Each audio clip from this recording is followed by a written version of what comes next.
Hi guys, welcome to TMXing Adventures. My name is Lisa Keegan, and this week we're doing manual making in our Thermomix. Now if you're brand new to Thermomix, this might not be the videos that you want to be watching straight away. These are really your advanced skills with your Thermomix. If you're after kind of those basic things to get started, check out my hundreds of other videos on things you can make in your Thermomix. But this has been requested from my customers who I surveyed the other week and said to them, what can I help you further with?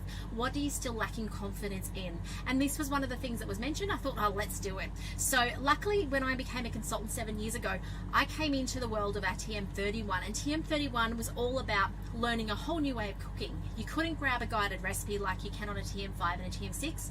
You had to know the skills of how fast and at what speed or what temperature you did things at.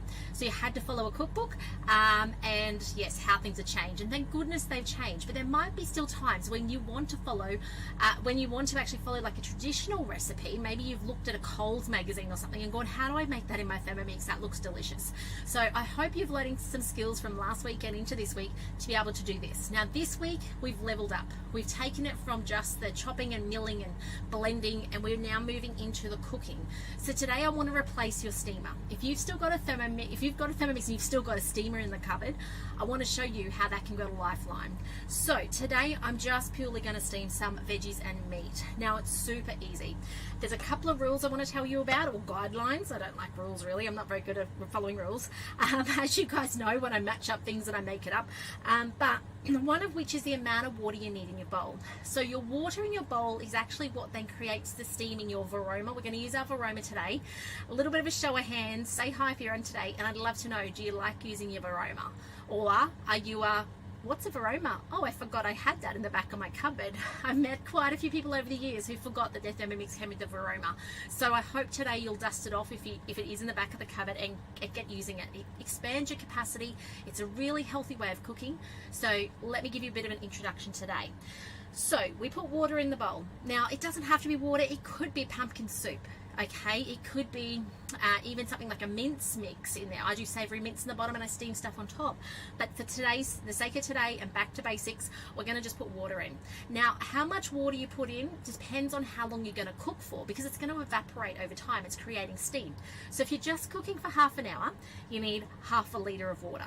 If you're cooking for 1 hour, you need 1 litre of water. If we're cooking for 1.5 hours, so we're putting a whole chook or a corned beef in our Varoma, we need 1.5 litres for 1.5 hours.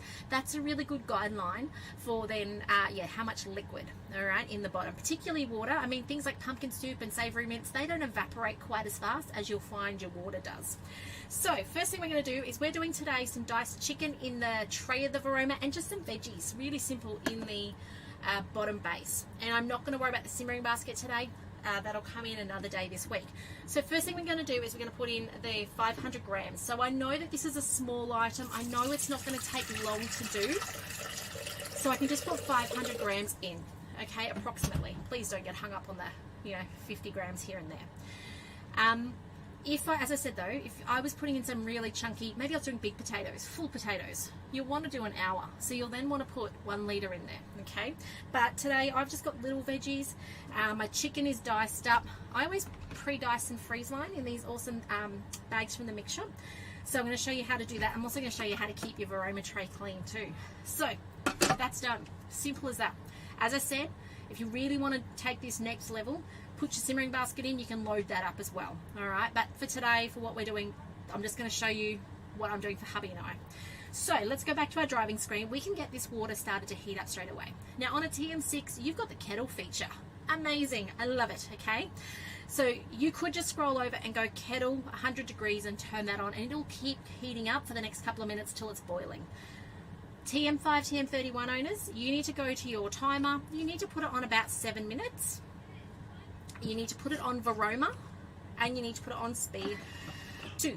Okay, that is the speed I like to get that steam up fast enough. 7 minutes is going to bring this water to the boil in the bottom. Okay, so while that's happening, it's the perfect time to prep your veggies, cut up your meat if you haven't already, and grab your Varoma tray out of the back of your cupboard if it's back there. We're going to take the measuring cup out, and we're going to put the Varoma tray on top. And actually I might not put my Varoma on top, just so you can actually see what I'm doing. I might just put it next to the Thermomix for the moment, because I don't want to put it up there and then you miss out on seeing. So there's two parts to a Varoma. There is your Varoma base and there is your Varoma tray.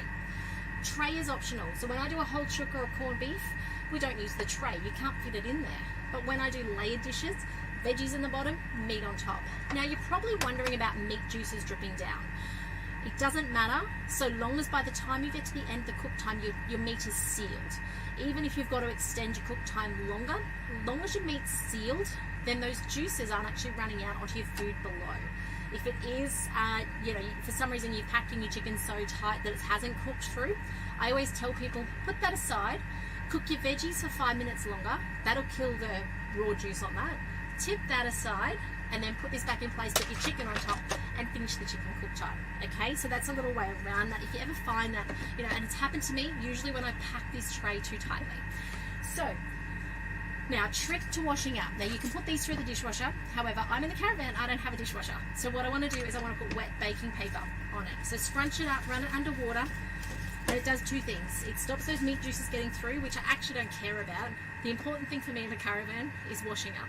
So if I can just scrunch this up at the end and chuck it in the bin, happy days. So on this tray is going to go my chicken. So it's diced up in, I can't remember how big I did this too long ago. It's out of the freezer. I've got thighs today, but you can use, any chicken breast, chicken thigh, chicken tenderloins.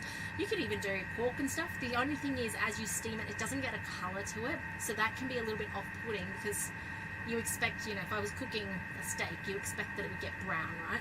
So that's the only thing I do find, that some people go, oh, it hasn't got colour to it.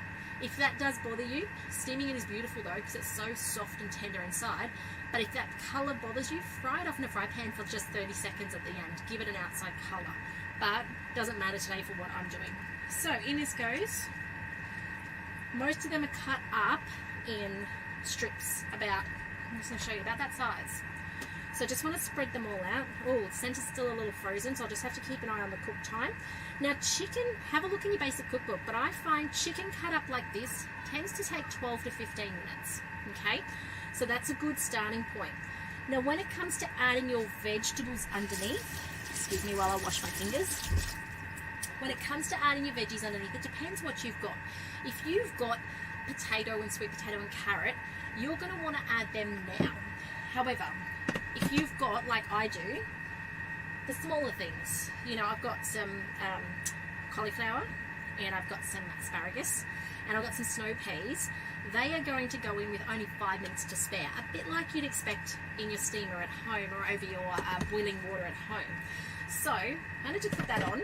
Now that I've put that on, I'm going to extend my time. You can see it's up to 90 degrees already.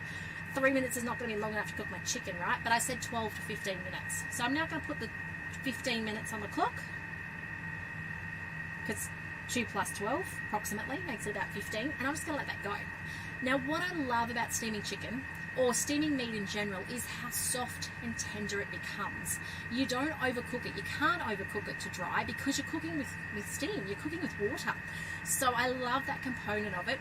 I love that it's healthy. There's no oil on it. You could be putting some spices or herbs on top of that by all means, but it certainly gives you a cleaner, healthier product in it. One last thing I absolutely love about this is not burning anything.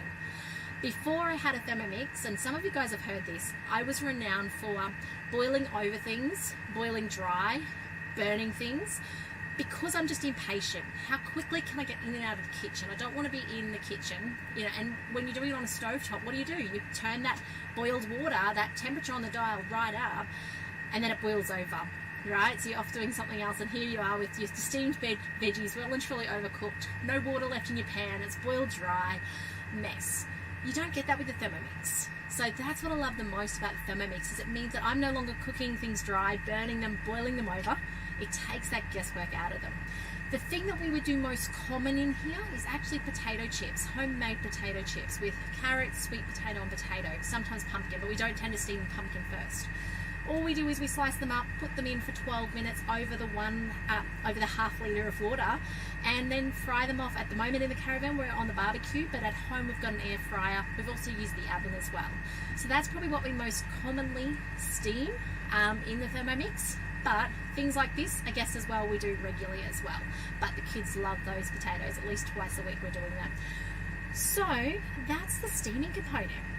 challenge you, if you've still got a steamer taking up space in your cupboard, it's time to send it to Lifeline. If you've got questions, please do ask. Thank you for those of you who are popping along and saying hi. I must apologise. The other week my mouse had a bit of an accident in the coffee water reservoir, and so I actually can't see my computer as I do these lives at the moment. Maybe when we get to a bit more civilization, I'll be able to buy a new mouse so that I can get the computer closer. But otherwise, I hope you're enjoying these. Please let your friends and family know about the page. If they've got a Thermomix, please do let them know. I'd love to make sure that they're getting more and more out of their Thermomix. If you'd like some personalised demonstrations, half an hour online is all it takes. I'd love to help you answer your questions, get more out of your Thermomix. And you know what? I only exist because you guys refer your friends and family to me to get Thermomixes. So thank you very much for that. I truly am grateful for the support and the encouraging words that you guys send through. So thank you for that. But I'm going to let my Thermomix do the cooking. I'm going to go hang out with the family, and that's the beauty of the Thermomix, right? You don't have to stand and babysit it at the stovetop. It just does its own thing. But take care, and I'll see you tomorrow for some more manual cooking. If you've got any questions though, please don't hesitate to reach out. I love to hear